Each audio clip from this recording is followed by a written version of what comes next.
Give them a shot to do what?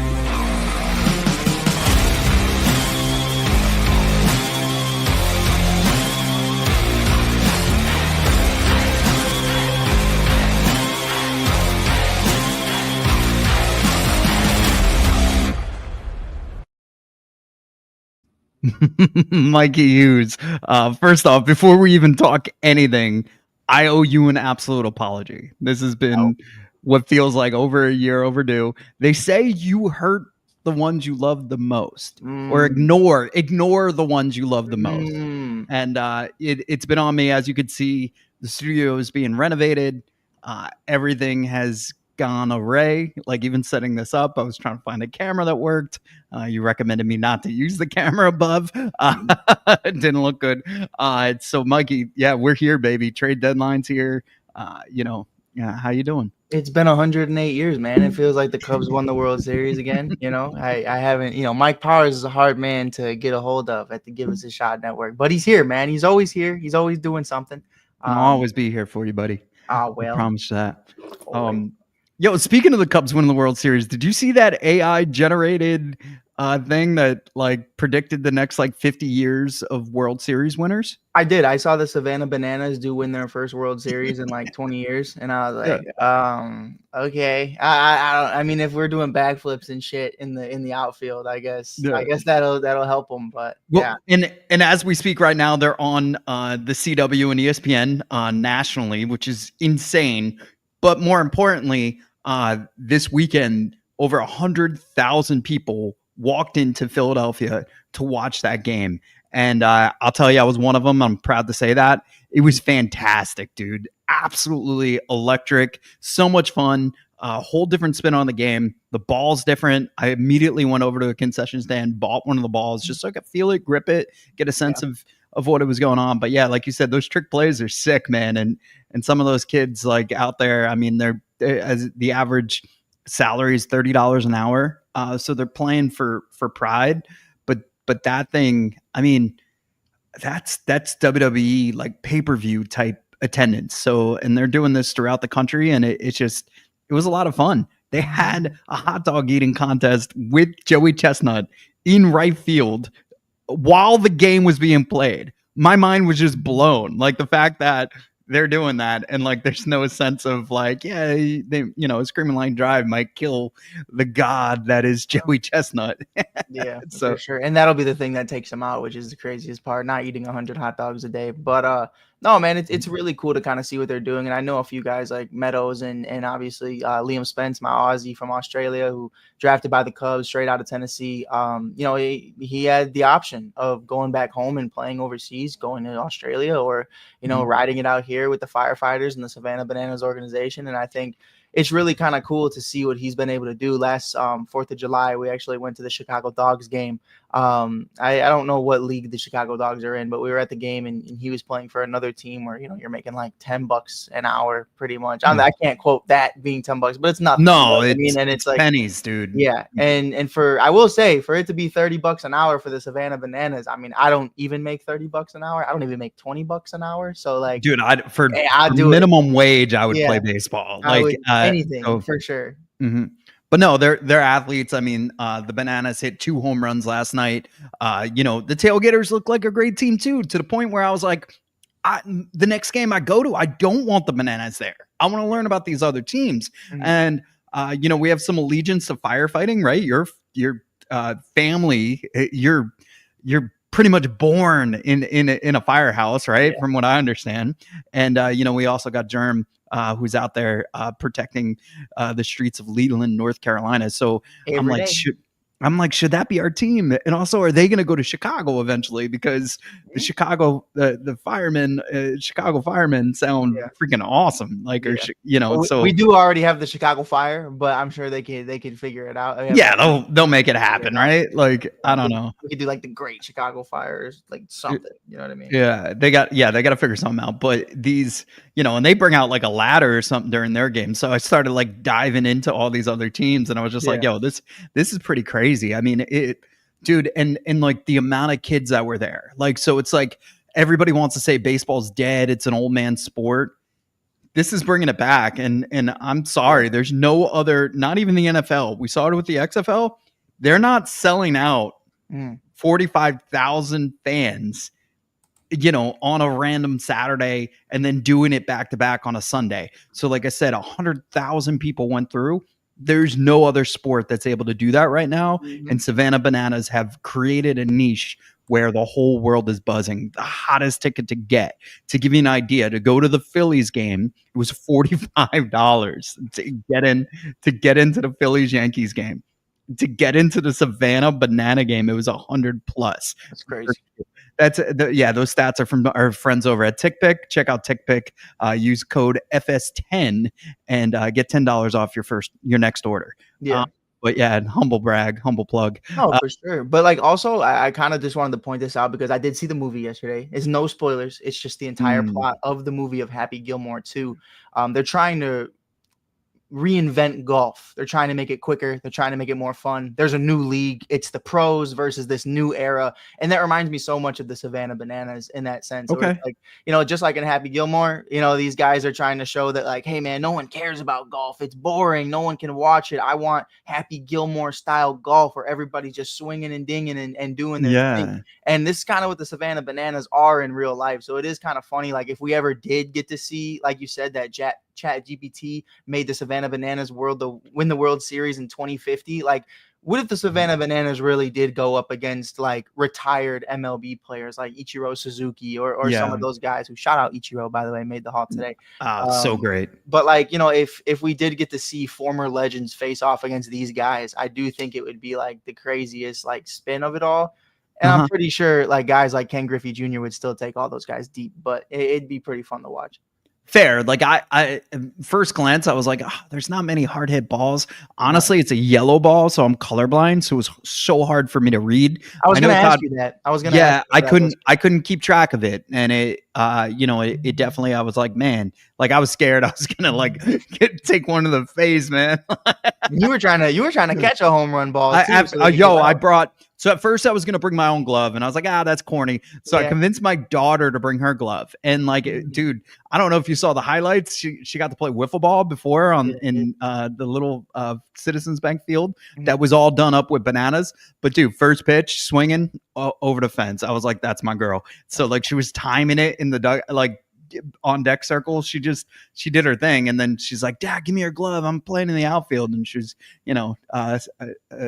catching some pop flies. So it was an amazing experience. The Savannah Bananas definitely made it a whole family event. We got there. I was texting you, this has been the greatest day I've ever had in this stadium. And we're 3 hours away from first pitch, and everything was an event. It felt good, man. It made me feel really good about the sport of baseball and where it's headed. And it just, for me, like it was probably one of the best shows I've ever got to experience with, and it is a show and they call it a show. And, it's definitely like a circus. They do a lot of stuff that, is crazy. But as you mentioned, Hall of Famer, we talked about this a little bit before we went live. These Hall of Fame hats are strange, dude. I think some of them look cool. I think the White Sox, I was watching Cubs White Sox crosstown right now. I think Ben Brown's on the mound, so Cubs totally could be losing since we started filming this. But I think some of them look decent. Like the White Sox, I kind of liked how the logo looked. No, Cubs still up 2-1, top of the fifth. Nice. The Cubs one, it was just the Cubs. You know what I mean? It's just the generic C with a Hall of Fame patch on the side. And I kind of just wish it was a little bit more fun. Maybe you do like the Cubby Bear logo, old school. Right. I know I kind of like them going old school, but it doesn't really seem to be the way of the Cubs right now. But I definitely, I feel like Chicago just doesn't switch things up a lot. I think they like their original, how they are. And that's just how it is. Like, I know a lot of other teams play into it and have a lot of fun. Team might suck, but at least they have like cool merch. You know what I mean? Like that's I always think cool. You got to have the good merch when you suck. Shout out to the 7 Line. They kept us, on that trajectory of still being a fan when the team sucked. Look, like the Mets, hilariously, and they haven't pulled this hat out in 30 years, which is mind blowing. So I was 10 the last time they had a hat like this, but all they did was change the orange button to blue. That's what I'm talking about, though, bro. It's like it's just like little stuff like that where I'm like, but Yeah. like I will look at the White Sox too, and I know it's not the Hall of Fame, but like they Yeah. did team up with the Chicago Bulls because they do have the same ownership, and they made those red and black jerseys, and they look clean, bro. And it's like something special, and I think it's really cool when you start to see like actual change. Whereas with like Yeah. other organizations, like you said, it's like, oh well, we've seen this jersey before, but this time like the patch is a little bit lower, or this is a different color, and it's Mhm. just kind of like I kind of want you to just go balls to the wall and just like do something completely authentically you, like whoever the designers are. Like, no Yeah. disrespect to anybody who works at Fanatics or anybody that works anywhere, but sometimes I see some of these hats and I'm like, you guys really do get paid to do nothing. Like that's really like Right. you guys sit in a boardroom all off season and you're like, all right, I've sat here Mhm. for the last 7 weeks and I think we should just change the orange to blue. And you're like, that's like I would be if I paid you to Yeah. do that, I would Yeah. be pissed. I would be I'd like, be all right, like what are we doing? no. The Giants, they went for the stars. I do not like theirs. I like them. You like them. I I like them. just I think the script is weird. The ball is weird. It changes colors, and again, being colorblind, like I could tell, Sure. like the G and the S are different color than the inside. It looks like to me. Mhm. I don't know, but it's just for me, that didn't hit, but then it made me pay attention. Oh wait, this is like a Hall of Fame thing. I will say they hit it out of the park, no pun intended, with the July 4th hats, dude. I got that baby blue Met hat. I'm rocking it when I come down to your town, come up to your town, I should say, Chi-Town, this weekend or next weekend, I should say.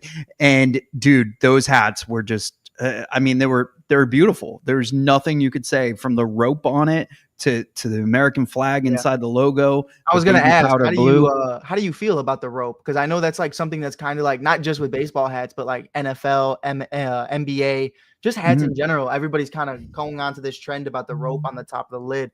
How do you feel about it? I don't mind it.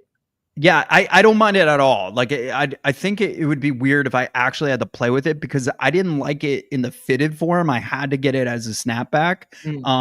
So I don't know if the players would like it. I'd have to play with it a little bit more, but I do like that aesthetic. Like I like change, right? I like things changed up. Would I want a rope on every Major League Baseball hat? Absolutely not. But if it made sense and it paid homage to something, like that'd be dope. Like I wouldn't mind a traditional hat with like a pink rope for breast cancer or a blue rope when we do Father's Day and for colon cancer and stuff like that. Like I wouldn't mind changing it up, but I would say that it has to be done right. And with this one, it works. With this one, it definitely works.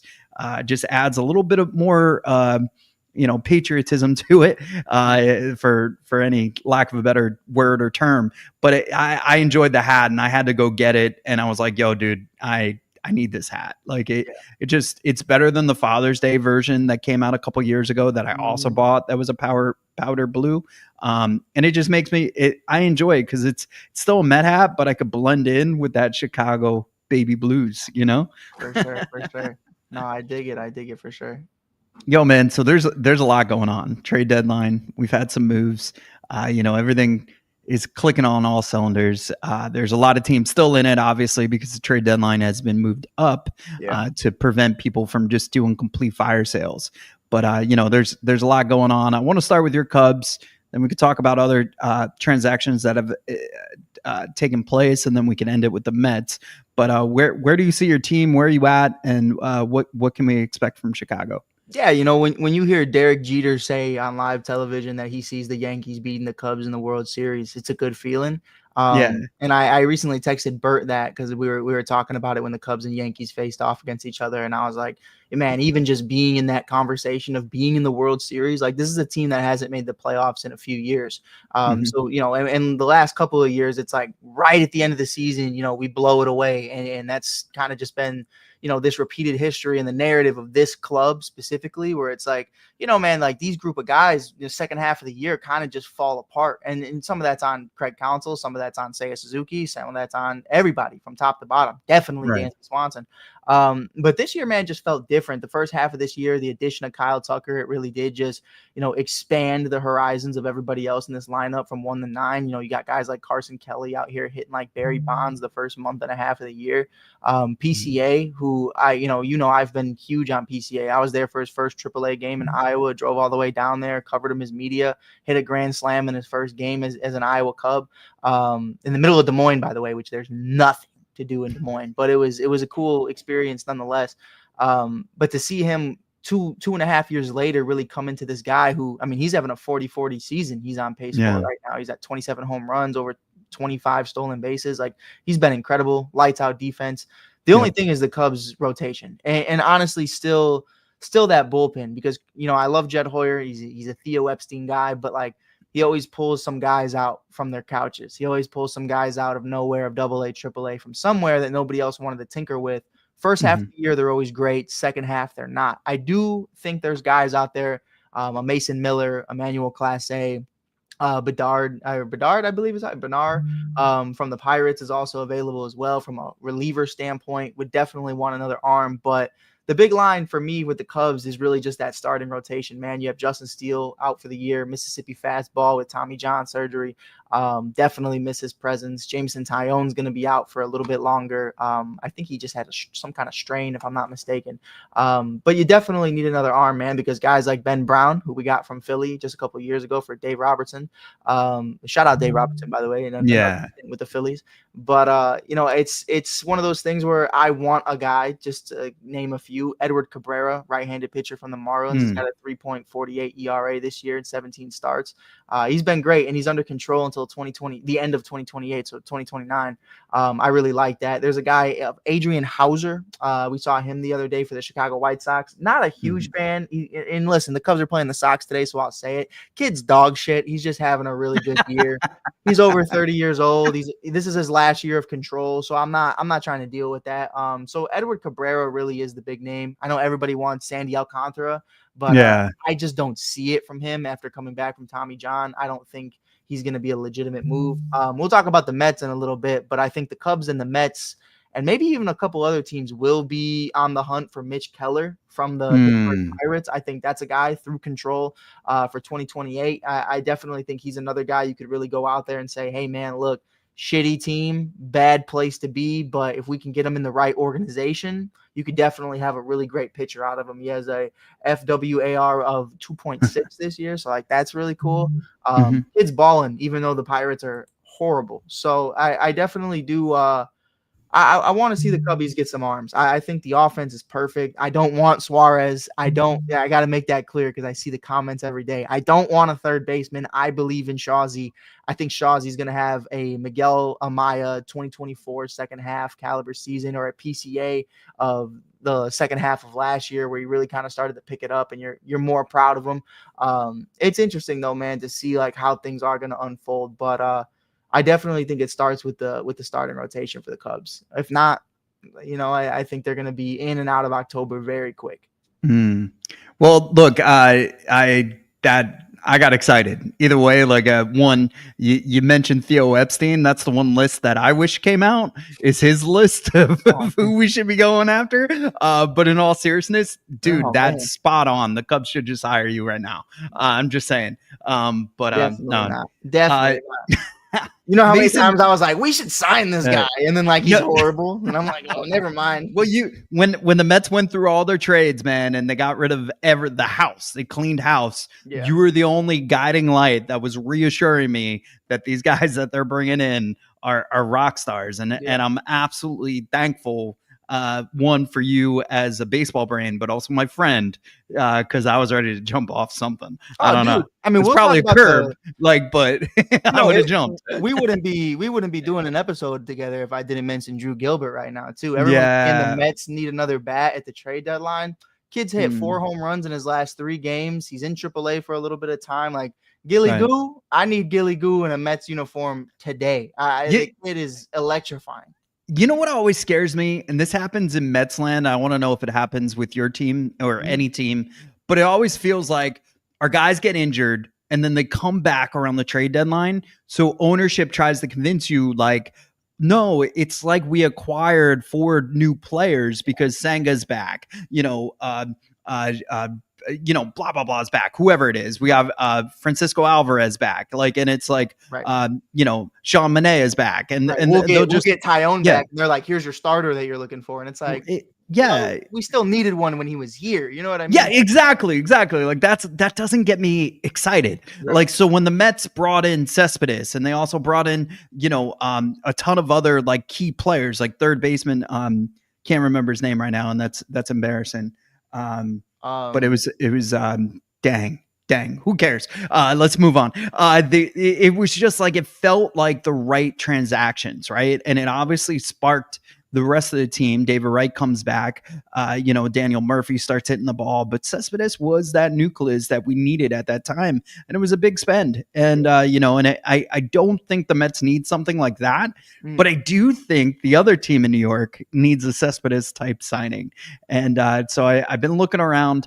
I looked at Brian Hayes because that is my daughter's number one favorite player in the world. And yeah, man, that's her. No one can say anything about Peyton being a bandwagon, because that is the most genuine. That's my favorite player I've ever heard. Yeah, she checks on him. She checks up on him. Like, she'll ask for his stats. She wants to know when we're going back to Pittsburgh. Like, that is her dude, and I'm not mad at it. She'll randomly tell me like he's gonna hit home run today. I've won 3 of those 4 bets. Like, so I tell my daughter. No, in all seriousness, it's just she likes him, and it's kind of cool because his dad played for the Mets, and that's cool for me. So I'm not mad at that at all. Mason Miller with the A's, everybody's talking about him. Everybody wants him. And I think the funniest thing about the A's is they do have a lot of young talent, but they are rebuilding, and the Mets have some key things. So I see a lot of people going, looking at these teams thinking they could just rob them. And, even with the Marlins, that's the same case scenario. Like, everybody thinks they could just keep buying like all-stars from them. So look, man, like there's so much going on, but if the Yankees, what they did, they got McMahon, which I think is a great addition. I'm not mad at it at all. Ahmed Rosario, I loved as a New York Met, in part of the Lindor trade. It was a bummer he had to go. He's going to be great, but he could play everywhere for him. He's Mr. Utility. He reminds me of a Jeff McNeil type player.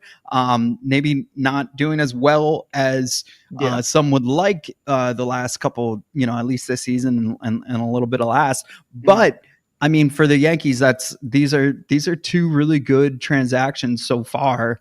Do I think it's enough? Absolutely not. Like, especially with Aaron Judge, as you know, going onto the IL. They're saying it's not there. From what I read, that his UCL is intact. And then there's just other issues, obviously. But like, when you hear that a guy can't even make a throw from the outfield, the routine, just like, hey man, let's just throw the ball around. It reminds me so much of Bryce Harper prior to his Tommy John surgery. And obviously that ultimately has made him first baseman, Bryce Harper. I saw a kid the other day tweeting that he's one of the best first basemen they've ever seen. And like, still hearing that Bryce Harper's a first baseman, I kind of just like, it just don't sit right with me, man. I'm just like, Bryce Harper's an outfielder, but like, whatever. Right. Good first baseman, but like, I'm always like, I didn't grow up with that. That's weird. Like, if Mike Trout was ever just like, I'm a first baseman now, I'd be like, no, you got to work on that, brother. Like, you're captain center field every day. But I don't know. The Judge situation's interesting. You kind of brought up the A's. I look more of like a Brent Rooker to be that replacement if they're not interested in a guy like Jones. Jones has been incredible in AAA so far for them. I really think they should give him the shot. They already have him in AAA. But Brent Rooker, who's 30, I'm really big on Lawrence Butler. Nick, who 6 for 6 with 4 home runs the other day, man, he was incredible.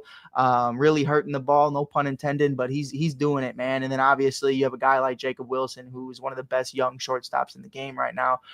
So they have a nice young core, but Brent Rooker being 31 years old going into next year, you definitely can say, hey man, if the Yankees can give us some top prospects to continue to build on that, you can definitely make some moves. Cause like when you look at a guy like Mason Miller, like the Mason Miller stuff just doesn't really make sense to me because you look at his contract and you look at how old the kid is. He's still super young. He's going to be under arbitration until 2029. He's an unrestricted free agent in 2030. Like, bro, if I'm the A's and this kid's 25 and I have him until 2030, I can wait. Like, I'll wait until like you just keep doing what you're doing and we'll try to get the offense around you to be able to do that. And really, I think they have that offense now. They really just need the starting pitching behind it. So a guy like Brent Rooker to New York could be really interesting, in my opinion. But I think they New York kind of has that problem, which is a good problem to have, where you have so many outfielders in this system and also on the field. You know, you have Giancarlo Stanton, Cody Bellinger, you know, you have all the Aaron Judge, you got Jones in AAA, you have a million different guys in that outfield.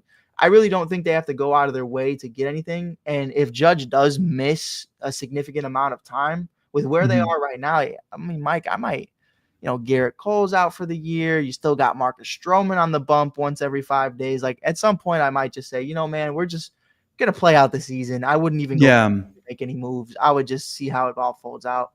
No, they're like half a dozen games out of first right now, right? Not doing well. Lost the series to the Phillies. We'll see how the rubber game goes as it's going on right now. But the one thing that I would share is like, yeah, I agree. Like you scared the living daylights out of me when you just mentioned Harper and Judge in the same kind of trajectory of that injury. I didn't even put that together until you said that. So now I'm like, oh no. You know, like well, I got the fucking I got the guy. You're good. I got the fucking guy in fantasy. So like I'm over here like I traded Chris Sale and Juan Soto back in May for Aaron Judge, and now I have Shohei and Judge. So I'm like, it's over. It's GG's. Like I'm winning this league. It's not even a conversation. And like when I saw Judge go down, like my heart sunk into my ass, and I was just like, oh my god. And I'm literally like, because it said day to day. And I was like, okay, it's day to day. No one's going to notice it. I'm going to try to trade him. And I hit up some people and they were all like, I don't want that Tommy John. And I was like, oh no. I was like, I'm going to cry, bro. I'm going to cry if I lose him. Yeah. But I'm worried, man. I really do see it.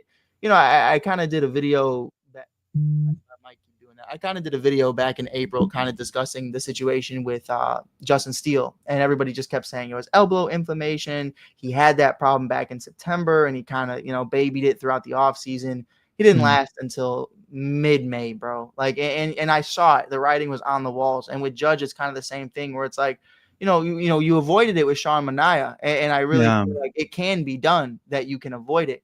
But it's just like, are you going to sit him for 4 weeks just so that it happens again? And then now you're delaying the recovery. You could have been 4 weeks ahead. Now you're 4 weeks behind. It's risky business, man. Me personally, I'd shut him down the rest of the year. That's me. But what do you think? Yeah, I mean, if that's the case, like you said, you're playing with house money right now. They're still in a wild card position, and wild cards now matter just as much as winning your division. So if there's an opportunity, that's definitely conversations they got to have. The fan base is not happy with Cashman right now. So like, honestly, like Cashman's playing the cards probably a little harder than he should be because maybe he's worried about his job or his legacy or even just maintaining, his position with the Yankees. I mean, which is crazy because he just like, you know what Mike Powers would do just to go to the World Series last year? I know. I'm worried about my job. We just made it to the World Series and we lost to the Avengers. Like the Bronx burns if it rains, dude. Yeah. Like, you know what I mean? Like, it's just like they can't have a normal season. They can't have a question mark. Like the fan base is just so turmoil. It's why I'm glad I bleed orange and blue, and there is an alternative in the city. And, and I'm just proud I was brought up in that. Speaking of that orange and blue, the Mets just went Dos Soto, baby. I love this transaction. A left-hand pitcher, Jeremy Hefner, is a god amongst pitching coaches. I loved him as a player. I love him even more as a pitching coach. Like, this is the best guy to get and let Jeremy do his thing. Let Hefner do his thing and figure him out. I know working in Philadelphia, I knew so many writers, journalists, friends that loved Soto, loved the idea of him, would die on a sword for him, and it just didn't work out all the time. But to have him, activated with the New York Mets and traded to the New York Mets. I'm so excited for Dos Soto, and everybody making the jokes like the Mets just signed Soto. It's like, yeah, no crap, that's old news. Well, it's new news again. So right, no, respect for sure. But so you bring in all of that though, and I do kind of want to ask you, because Senga's been incredible, and I know towards the second half of last year, you and every other Mets fan I know were kind of like off the Senga train, where it's like, yo, bro, you don't want to pitch like in October, you don't want to be here for us, like, and it kind of like rubbed you guys the wrong way in a sense. He's had a great year so far, man. Are you back on the Senga train and in full belief that come October, Senga's ready? I just look, like his legs he injures his legs more than any pitcher I've ever seen in my life. Yeah. Like, honestly. And also those first 2 innings are like horrifying. Like, it's like never bet a nerfy if he's pitching. I'm just telling you, like, because he's gonna load the bases up before he gets the first out. Like, it just feels like, yeah, I can only relate it to John Franco when he would close deals, like close games. He would turn around, load the bases up, just give you a heart attack, even when he has the most saves ever as a Met or whatever, at least at his time when he, retired.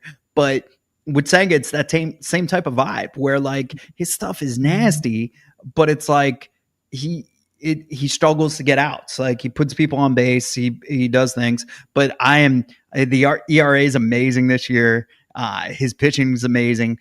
I was never against him. I was just hurt that I wasn't getting more of him. It was right? Just like are you really not going to play for us in October kind of thing? You know what I mean? Right. Like, that was, I mean, you guys had a chance to go to the World Series last year. That team was like, Chef always says is a team of destiny. Like, that group had everything going for them, and for him to just kind of opt out of that, I think, and maybe not you personally, but I know a lot of people, it rubbed them the wrong way.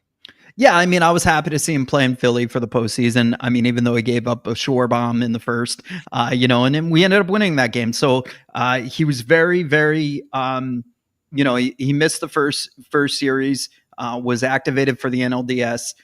He did his thing. It was amazing, and I wasn't mad at the scenario, but again, that first inning, if you go back and watch it, I mean, runners on first and second, Schwarber hits a home run. It just felt like we're not even going to win a game. And, obviously the Mets took the entire series and only lost one, took it 3-1. Phillies couldn't even take it to Game 5. Shout out to Philadelphia. But, for me, Senga is... I'm excited. Like, he's a unique pitcher. The ghost, fork ball is insane, and I think he's a fun human being, and I want to watch him play. So if I was upset, and if I portrayed myself upset, it was just it was fear of missing out on once in a lifetime opportunity, like you said. For sure. Now, what do you got to get there, bro? That's like, because for me, like, that's where I'm at. I'm like, it's starting pitching or bust for the Chicago Cubs. Yeah. And who are guys that are kind of like on your radar right now? So like, it's so hard to say, because like, it's like, the fan base is so stupid, right? And I love New York Mets fans, and I love like listening to it, but they call into WFAN, hey, why can't we get Jacob deGrom back? Rangers aren't doing that great. It's like, dude, that stuff's not happening. Yeah. So I think it's going to be that white knight, because like, I would have never put Cespedes on the Mets in 2015. Like, I would have never bet that in my life. So I don't want to jinx anything, man. I told myself, I wrote a note right here: do not jinx. Do not be like, I was right. Like, I don't want to be that guy. Yeah. I want Stevie Cohen invested in this team in 2 ways. One, front office, right? Getting the right guys, like, our version of what the Cubs did, our version of what the Red Sox did, getting the right analytical brains, the right guys in the thing that will know, hey, this guy's a game changer. And I'm going to let that happen and kind of sit back as a fan, because I don't want to jinx. You want to talk about any other team? I'll jinx what's out of them. But I do not want to jinx this New York Mets right now, because we need starting pitching. I don't know where that is. I get a little fandom there too. You mentioned Stroh. I would love to see Stroman in orange and blue again. I mean, I know that's not going to happen, but I'm a fan of him. I love him. Great guy. Great guy, great human being, but it's just it's time. It's time. It's time. Yeah, I guess so. But then you look at like Cubs legend, who's on the A's that was on our team, Dylan Batantis. No, damn. Currently on the A's? Yeah, the starting pitcher that was on our team last year. Why can't I remember? Oh A's man, rotation. I can't remember. people are screaming right now. Peters? No, Severino. Oh, Yeah, Dave. Louis. Who's I would, Dave? Who's bro. I would love Sevy to be on the Mets. Yeah. And look, like Sevy got paid well by the A's. It's a good contract both ways. But the Mets could absorb that. So the A's are rebuilding. We got some players. We could definitely take him. Like I would love that. And we talked about Miller earlier. I don't mind that either. But the A and again, I'm doing exactly what the fans do. You look at these teams and you just assume they're all selling. And it for me, it's not a matter of I just want to be wowed by the deal. Like I do. And so I don't know. But yeah, I would love to see a reunion in New York with Sevy. I definitely could dig it, man. And for Peyton Powers, I would love Key Brian Hayes to join the organization. But also, I think Suarez is in that conversation too. What he's been able to do in Arizona, man. I mean, he's hitting bombs left and right. Not that Beatty and Vientos aren't doing their job, but they're not. You know what I mean?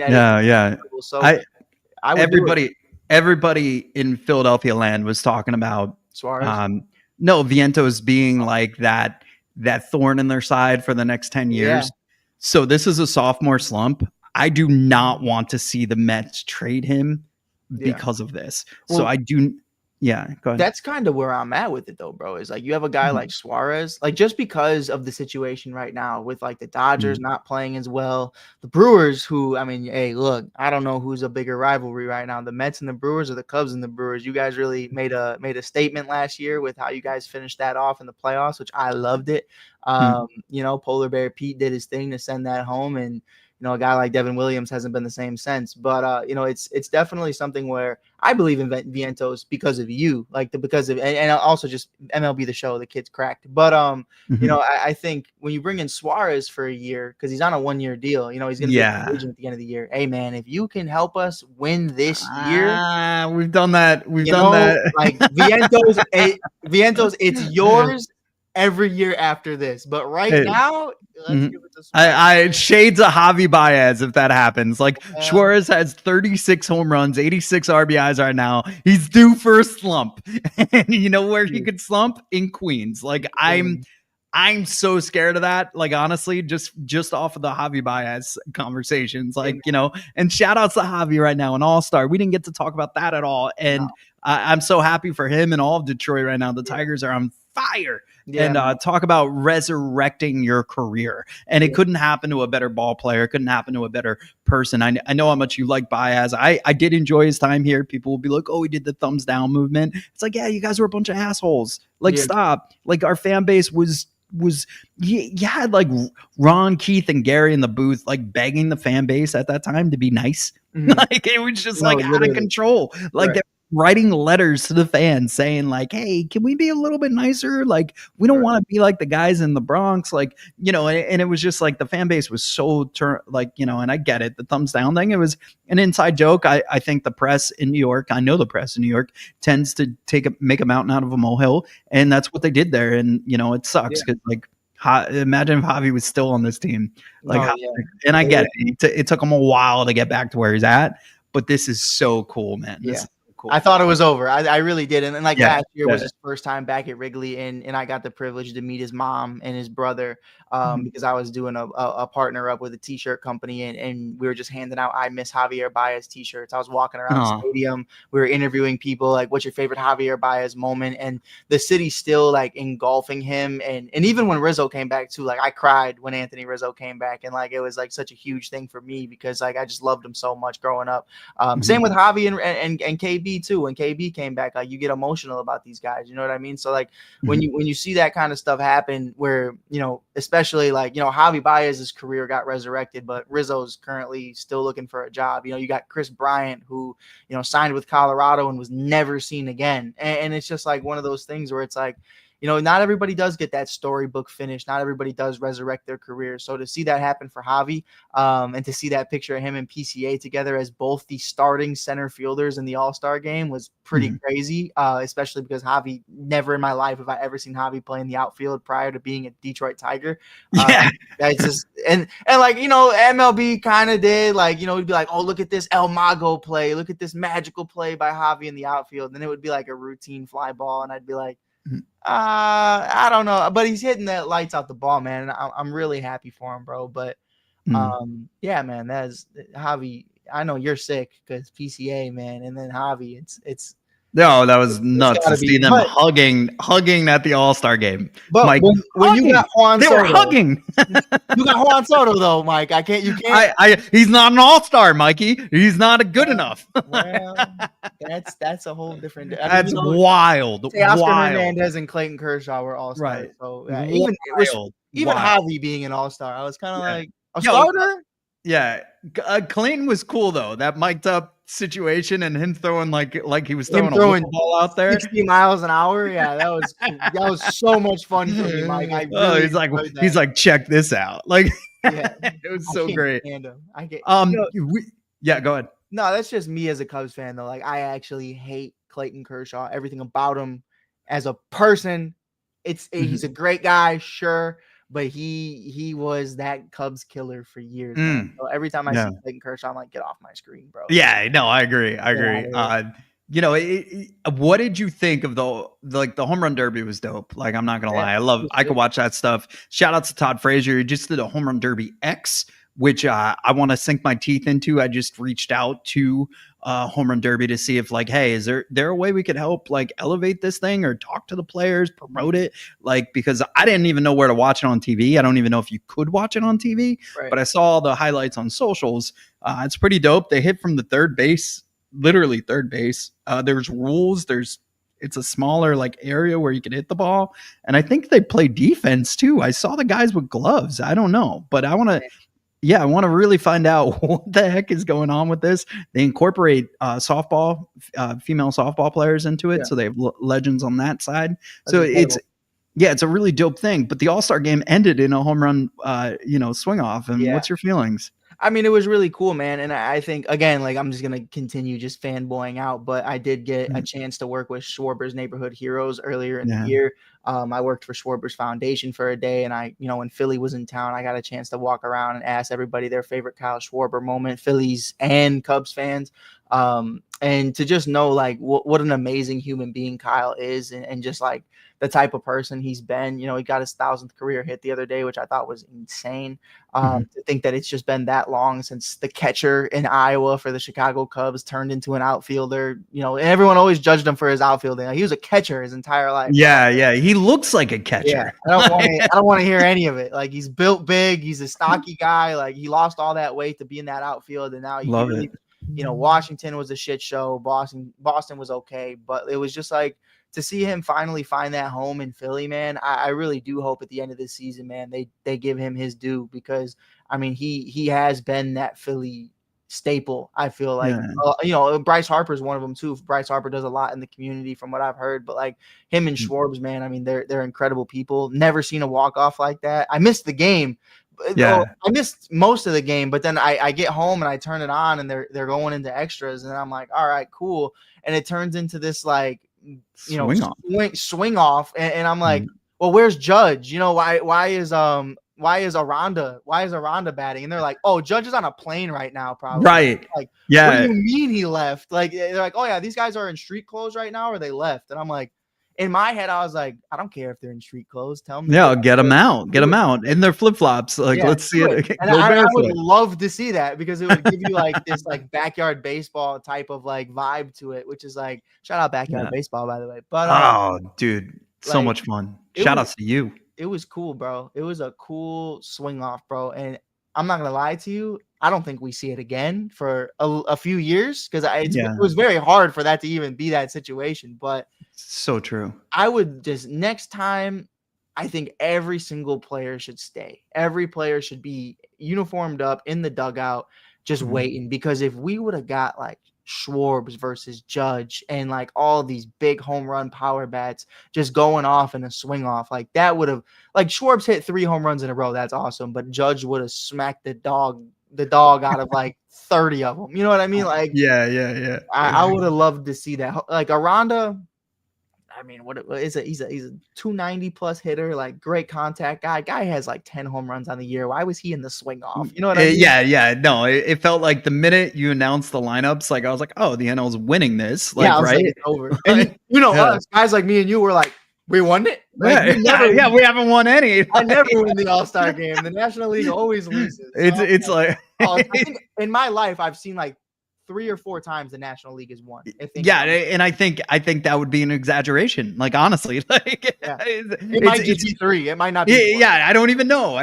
Like, it feels like they've won. It's like the Braves in the 90s. Like, they always won the NL East. So like, and then lost the Yankees in the World Series. But I digress. It like, dude, I liked it. I was a little like, Pete Alonso hit a real 3-run home run during the game. Yeah. And like, if Diaz is able to close the door and save that impossible situation that they put him in, if he was able to do that, Pete's the MVP. Yeah. So, and then Pete doesn't even get the bat in the swing off because Schwartz did his thing. But the coolest picture that we will have for the rest of our lives is Pete and Schwarber hugging it out.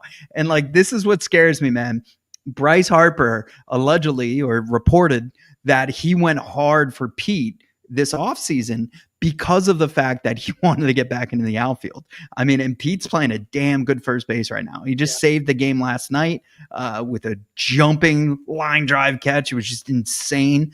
He had 3 great plays that game. He's been on fire ever since everybody mocked him for that throw to the plate.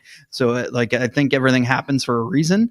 And clearly right now, Pete's playing a really, really solid, underrated first base, and I'm really proud of him. I did want to hit you with one last thing before we get out of here, though, because I feel just like David Wright that Pete Alonso wants to be a Met for life, but I feel like there's a level of it to where it's like you can't get lowballed twice, And I think this last contract was like hey man, you just got to prove it to us. Even though, I think many Met fans would say he did prove a big payday, especially in that playoff series, and to only get a 2-year deal, it's kind of crazy. Do you see a world where Pete would accept another, not lowball offer, but if it's not the best offer on the table, you think Pete would leave? Yeah, I think it gives me shades of like Piazza with the Dodgers. He wanted to be a Dodger for the rest of his life, right? I do think if the Coens can make it happen, they will. I think we're in the best case scenario because of everything that happened with David Wright and that retirement. And dude, I was crying that whole weekend. We were going to do a show. If that was today, I would be buckets right now, man. Like it would just be, it was rough. And it was great to see. And it was awesome. Cliff Floyd looks like he could get out there and play right now. You saw I DM'd that to him. I love that man. He's been a great person and a baseball mind. Their interview is so touching. Cliff killed it interviewing one of his best friends, but it just goes to show he's got a new talent, man. He used to hit dingers in New York and Chicago, now in Florida, and now he talks that talk, man, on the MLB Network, and I love every second of it. But I hope Pete is a Met for life, but those are going to come far and few in between nowadays. Like having a lifetime player is going to be something that you'll never forget. Yeah. And I'll be very lucky if I get 2 of them in my lifetime, so that'd be dope. And, he's breaking all the MLB Mets records. He's arguably the stats are starting to rack up to where you could almost start looking at, does this guy go to Cooperstown? Like he could get hot. He could get hot. And I know like first baseman numbers are inflated because of steroids, and most steroid users were at first base. Shout out to Mark McGwire. But it's tough to really figure out a way that I'm certain until I get told that, the 12-year deal or some crazy astronomical deal with no opt-outs, that Pete Alonso's here for the long haul. But I'll tell you what, man, we're not in first place right now if Pete's not on this team. Yeah, for sure. For sure. Speaking of first place, we're both in first place, and that's unbelievable. Who'd have thought? By the hair of my head, brother, because the Brewers for a long time just would not lose, bro. They lost. They won 11 straight, if I'm not mistaken. We're actually we're technically in first, but we're both tied which is crazy. Phillies won. Dude, at home, the Cubs are 33-19. The Brewers are 33-19. Okay. Away, the Brewers are 28-24. The Cubs are 28-24. And like their last 10, the Cubs are 6-4. The Brewers are 7-3. And I'm just like, and somehow, some way, the Reds have won 56 games. And I'm just like, this NL Central, bro, is just insane. And it's like, it's crazy because I feel like the Cubs have just been kicking ass the entire way. And it's just like Milwaukee just won't go away, man. And they really are the dark side of just like, they're evil, bro. They're evil. They got magic powers. They don't have a crazy lineup. They got a kid who pitched 3 games in the All-Star game. Like that's nuts. I don't even Malakis. I don't know how to say his name. But the kid's a monster. Don't get it twisted. Like the Brewers terrify me, brother. If the Brewers make a serious move at the deadline, maybe they add Suarez, maybe they add a big arm. They're scary, man. They really are. It's same thing's happening. I ditto everything Mets Phillies like that. We are living the same exact season so far, and it's fun. But it is horrifying at the same time. The Phillies are making the other team in New York look like what they are, a train wreck right now. But the Mets, they've won 6 in a row. They're on a West Coast trip, which is not easy to do. It's funny, like 2 months ago, somebody from the Mets fan social team was like, "Don't worry, we have no more 10 o'clock games." Like, bro, Monday's 9:40. Like, don't like, what are we talking about? Don't play in my face, bro. Yeah. I got played. I was like, oh, that's so great. No more 10 o'clock games. Like, I could deal with a 9, like 9:40. That's 10 o'clock. Like, and it starts at 9:40, but they're not really going to start the game until 10. And it's a Monday. Like, right. So, dude, this has been a great, first half. Trade deadline looks like it's going to be exciting. I can't wait to hop back on with you and talk the final moves. We got some moves this week. You're going to start your week at the National for us, making some content, hopefully meeting some amazing, legends, sports legends. Gary V will be there. The list goes on and on. We just talked about it. But yeah, you're going to start your week there. I am going to touch down for the first time in my life in your hometown, Chicago. I've never been. One time I'm out. Unreal, man. Insane. Unreal. Never met you in person yet. You've met Bert, which we both love. But I was pretty gutted. But I understand family first, loved ones first, man. Yeah. And there'll be more. I'm sure this won't be the last taste. And hopefully, if we do a great job for the National, they'll keep having us back because. Right. I've worked with them on some events we've had in Philadelphia as recent as last week at Xfinity Live. They literally put us in front and center in front of the stage. We were interacting with the players, more importantly, the fans, and it was a great night. I can't wait for what's going to happen this week. And so please follow the Shy Kid on all socials, whether it's TikTok, Instagram, Facebook, you name it. Mikey Hughes is out putting out great Chicago style content. And you're going to see more of it at the National. And follow the Divide Live. And, I'll be sure to share, what I'm able to do at this amazing event. Again, Mikey's going to be there the first 2 days. I come in August 1st through the 3rd. We're going to be rocking it out at the National. Gary V's going to be there. That's just crazy. The Gildan guys. What were we talking about earlier? I was like, man, if the Cubs do make a crazy move or the Mets and you're on air and I'm in Florida, you'll definitely get a FaceTime call from the beach. And I'll just I'll just be yelling at a beach, scaring kids. Like, why is that man yelling? Look, man, you know how quick these StreamYard links could go out. Well, I'll have you right on. I'll be like, the Brewers got Suarez. It's over. The season's over. Like, yeah. I'm worried. I'm playing baseball for the first time, probably in almost since I had Peyton. She was like 2 when I stopped playing, so it's been like at least 7 years. But Gerhard's Appliances is doing a charity baseball game, and we have Team iHeart. So Wednesday, the best defensive first baseman to ever live will be taking that hot corner again. So I'm excited for it, man. I can't wait, but it's also trade deadline day. So I'm going to be checking my phone in between innings and whenever my team's not playing. So it's going to be an epic day for charity. We got other charity events coming through. So please make sure you're tuning in, checking in, and follow Give Us a Shot Network, wherever socials are and YouTube. But Mikey, I love you, man. I appreciate you. There's going to be more of these. I finally got this thing figured out over here. They're still working on the soundproof and stuff like that, but at least I got my little desk going. So, and your wrong clock. Yeah, broken clock is right at least one time, once a day, but not this one. All right, everybody. Have a great night, and let's go Mets.